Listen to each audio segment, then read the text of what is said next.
Hello, welcome to my channel StuckFiles. Today we will discuss about why it sucks to be a player against a crowd favorite. You walk onto the court and instantly feel it. The energy isn't for you. It's against you.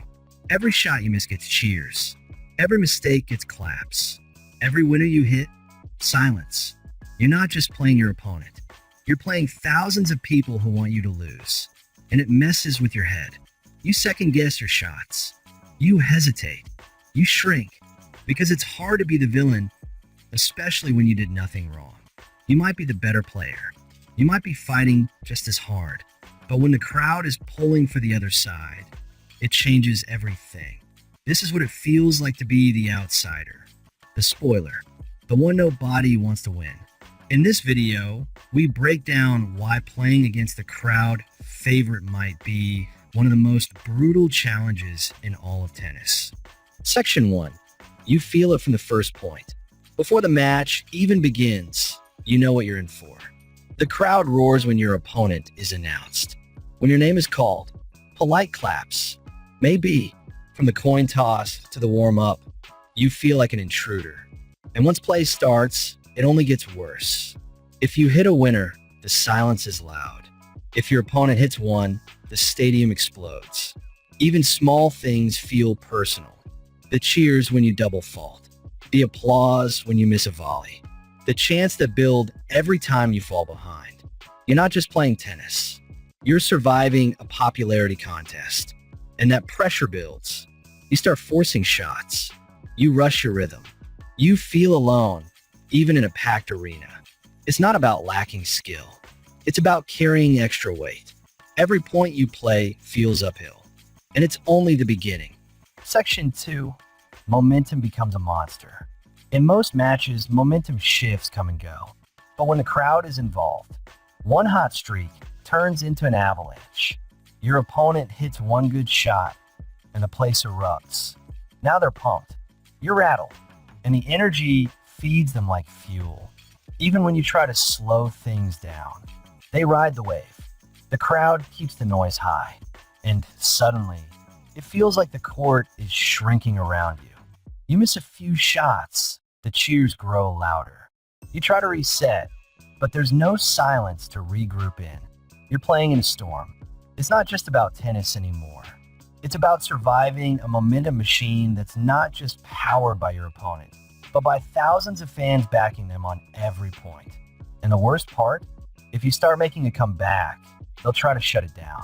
With boos, with noise during your serve, with pressure that doesn't show up on the scoreboard, but crushes you all the same. Section 3. Even neutral decisions feel biased. Tennis is supposed to be fair, but when the crowd's not on your side, even the neutral things feel tilted. A close call goes against you. The crowd celebrates like it was a winner. You challenge it, and they boo, even when you're right. The umpire calls for quiet, only during your serve. Noise during your toss, no warning. Delay by the other player, ignored.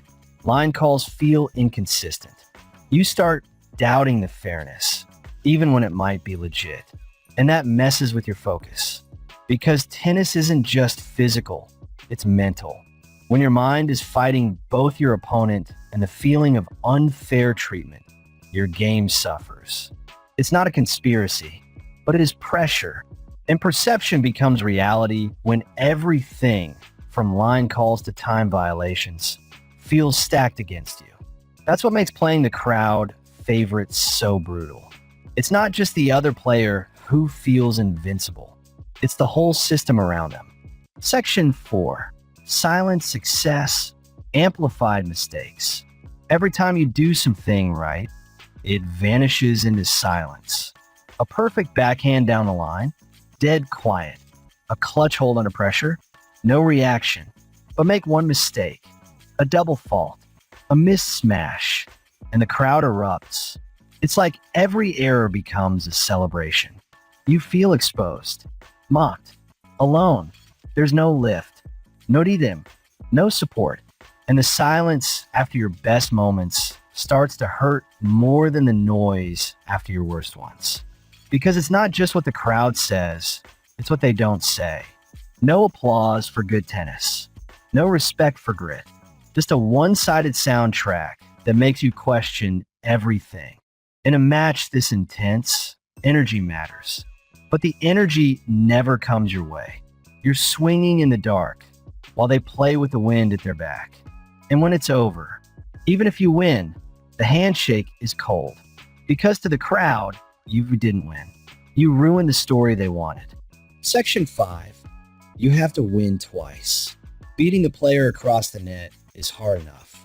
But when you're up against a crowd too, you're playing two matches at once. Every point is louder. Every comeback is steeper. You don't just need skill, you need nerve. Unshakable focus. Thick skin. You can't just be better. You have to be bulletproof.